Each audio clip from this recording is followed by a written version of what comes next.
வணக்கம். ஸ்ரீ வாசவி யூடியூப் சேனலுக்கு உங்களை அன்புடன் வரவேற்கிறேன். இப்போ நீங்க பார்த்துட்டு இருக்கீங்க என்னன்னா, இந்த மாதிரி சுத்தமான பசு சாணத்துல இந்த மாதிரி அதாவது பஞ்சகவ்ய விளக்குகள் நீங்க செஞ்சு வச்சுக்கலாம். இந்த விளக்குகள்ல பாத்தீங்கன்னா நெய் ஊத்தி எல்லா நாளுமே இந்த விளக்குகளை ஏத்திட்டு வரலாம்.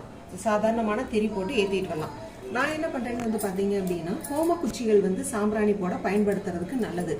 அதே மாதிரி இந்த மாதிரி இருக்கக்கூடிய பஞ்சகவ்ய விளக்குகளை பயன்படுத்தி மூலிகை சாம்பிராணி போட்டு நம்ம வீடு முழுக்கம் காமிக்கிறது அப்படி ஒரு லட்சுமி கடாட்சியத்தை ஏற்படுத்தும்.